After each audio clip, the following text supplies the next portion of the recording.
Sauron et Voldemort, les antagonistes emblématiques du Seigneur des Anneaux et de Harry Potter, incarnent tous deux des forces du mal terrifiantes dans leurs mondes respectifs. Mais ils se distinguent par leur méthode, leur motivation et leur parcours. Pourtant, plusieurs points communs les lient, faisant d'eux des figures archétypales du mal dans la littérature fantastique. Voici leurs principales ressemblances et différences.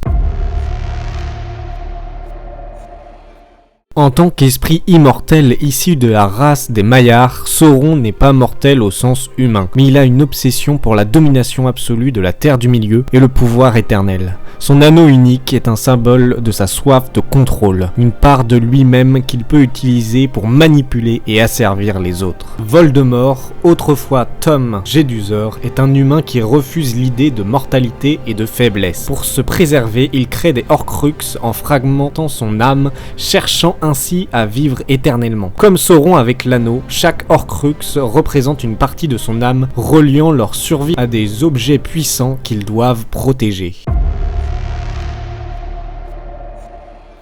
Sauron représente la corruption pure dans le Seigneur des Anneaux. Il est littéralement une force qui infecte, manipule et corrompt tout ce qu'il touche. Son pouvoir réside dans sa capacité à séduire les êtres par la promesse du pouvoir et de la grandeur, comme il le fait avec les 9 Nazgûl qui deviennent ses serviteurs immortels mais décharnés. Voldemort cherche lui aussi à corrompre, mais par la terreur et la séduction du pouvoir personnel. Ces mange-morts en particulier sont des sorciers attirés par la promesse de dominer les Moldus et de restaurer une pureté de sang magique. Voldemort déteste l'amour, l'empathie et tout ce qui incarne la bonté, faisant de lui l'incarnation d'un mal centré sur la haine.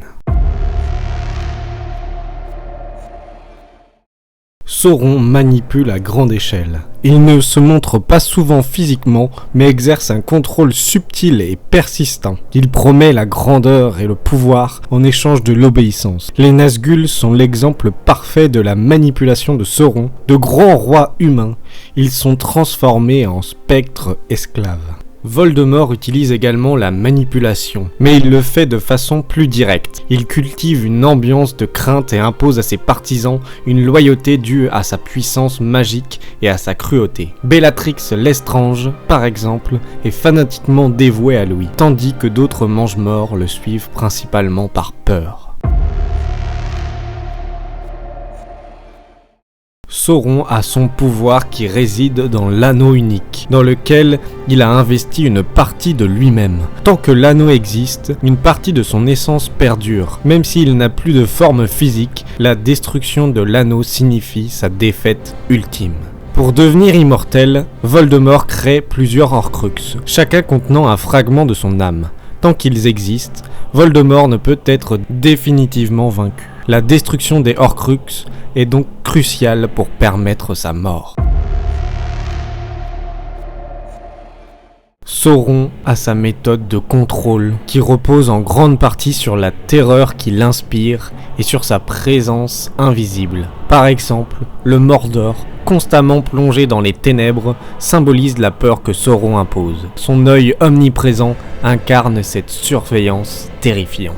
Voldemort utilise activement la peur en tuant, torturant et terrorisant les sorciers pour affirmer sa domination. Les mange-morts, sous ses ordres, sèment la panique dans la communauté magique. Comme Sauron, il aspire une terreur psychologique, rendant les gens méfiants et repliés. En résumé, Sauron et Voldemort incarnent deux facettes du mal, l'un comme une force cosmique de corruption et de domination, et l'autre comme un sorcier humain profondément marqué par la haine et le désir de puissance. Malgré des différences dans leurs origines et leurs méthodes, tous deux partagent une quête pour l'immortalité, une capacité à corrompre les autres, une maîtrise de la terreur et un mépris fondamental pour la vie. Chacun représente un mal qui cherche à s'imposer à toute une société, poussant héros et peuples à s'unir pour espérer les vaincre.